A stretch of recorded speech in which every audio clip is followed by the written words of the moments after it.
Bonjour à tous, mon nom est François Letarte, bienvenue sur ma chaîne JDRD30, une chaîne consacrée aux jeux de rôle sur table, avec une vidéoliste et ça va être un bilan jeu de rôle jeunesse, oui, donc un petit tranchon et trinquon que j'ai pu faire à la bibliothèque. Somme toute, c'était quand même agréable, malgré que je rappelais certains d'entre eux à l'ordre assez souvent, genre d'écouter tout ça. La plupart, c'était tout du monde, des ressortissants des Hero Kids, bon, c'est ça. Puis j'avais bien des parents pleins d'espoir qui amenaient les petits frères et petites sœurs de participants qui étaient là. Au cas où je les prenne, là, j'ai été clair, là, ça marchait pas. Premièrement, mon groupe était plein, déjà. Puis deuxièmement, ben c'est ça, il y a quand même l'âge. Je sais que la dernière fois que j'ai fait trancher un trinquon, j'avais accepté que t'es un peu plus jeune, ça avait quand même relativement bien été.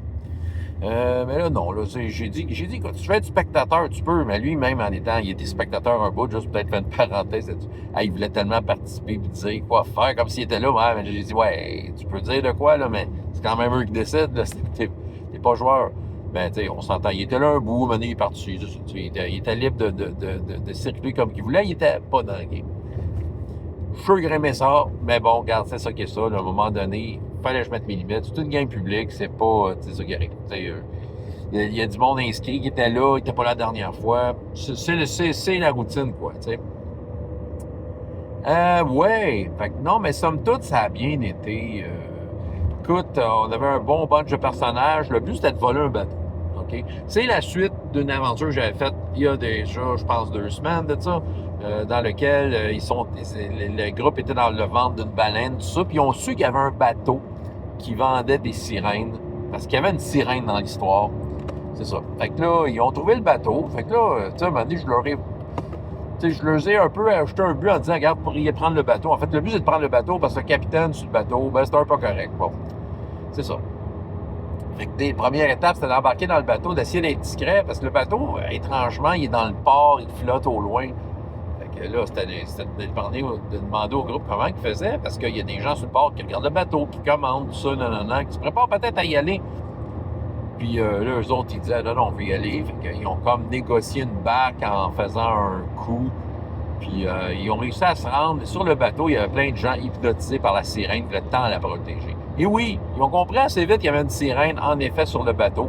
Fait que, tu sais, c'était surtout une série de rencontres avec des pirates sur le bateau qui sont complètement hypnotisés. Puis quand ils tuaient, bien, ils revenaient à un moment donné parce qu'à cause de la sirène, ils avaient tellement hypnotisés qu'ils étaient comme dans un genre de rêve, une autre dimension. Ils ont finalement trouvé, entre autres, le coffre dans lequel la sirène était originalement, qui a été ouvert. Probablement qu'un pirate charmé l'a fait. Mais c'est ça. Puis dedans, il y a comme une autre dimension, un océan dans une autre dimension, le monde des sirènes. Ils ont découvert ça. Entre autres aussi, le capitaine, ils l'ont trouvé, le capitaine qui avait la sirène au départ. Il y a un joueur qui a joué la fameuse carte, je trouve qu'il est difficile, mais tu sais, le capitaine est amoureux du personnage joueur.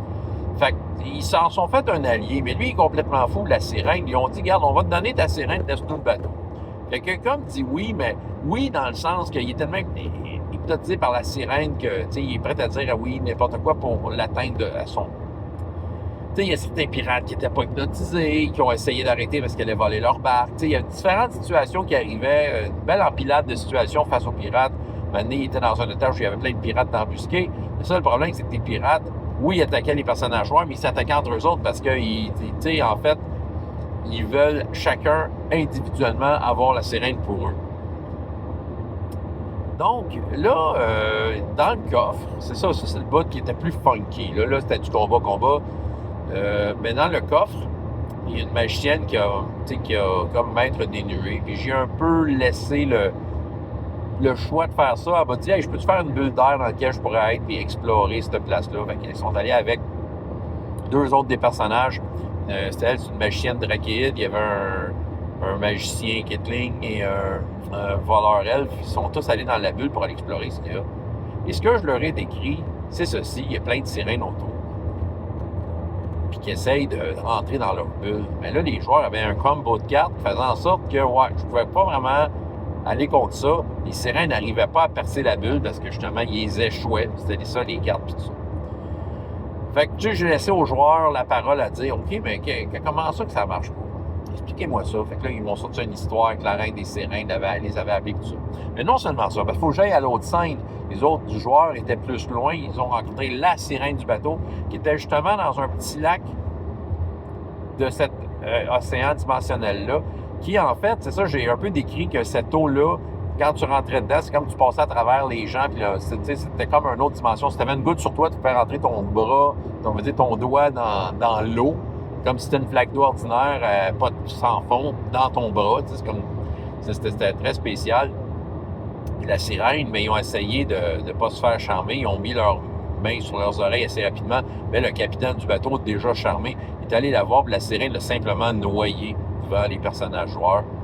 Et c'est ça.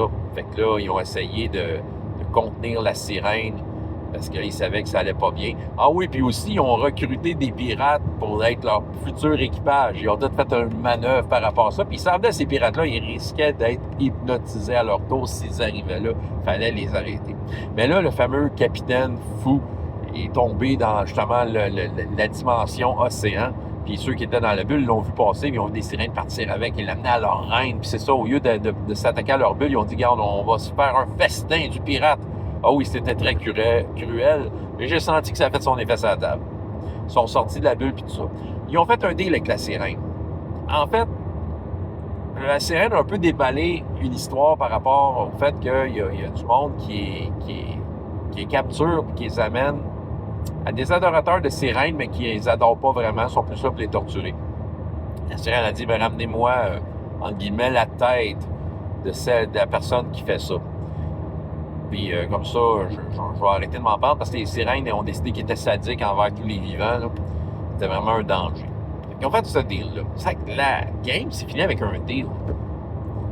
Un deal qui va affecter plus les autres. Ben, tu sais, je leur ai donné tous comme une perle en or, quelque chose qu'ils ont trouvé quand l'eau d'océan, tu sais, de l'espèce d'océan, la dimension océan a disparu, ça a laissé des perles en or. Ils ont tous voulu booster leurs armes et tout ça avec des perles en or. J'ai dit oui, pourquoi pas. Tu sais, c'est comme si ça conférait un peu le pouvoir par rapport à la mer sur cet objet-là. Tu sais, c'est tranchon et dracon, hein. C'est-à-dire, tu peux quand même contrôler assez bien la portée de ces affaires-là. Tu peux y aller d'explications un peu farfelues, mais tu peux quand même contrôler un peu ce qui se passe autour. Bref, Bref, tout ça pour dire que c'est ça, j'ai quand même passé un bon moment, tu sais, malgré les quelques rappels à l'ordre, l'enthousiasme au rendez-vous, ils sont tous partis, le cœur léger, j'ai l'impression que j'ai fait mouche, puis c'est ça, fait que la prochaine rencontre, elle risque d'être fort intéressante. C'est ce que j'avais à vous raconter, François Letarte, JDR de 30, et jusqu'à la prochaine fois, ayez autant de plaisir dans la vie que dans les jeux, au revoir.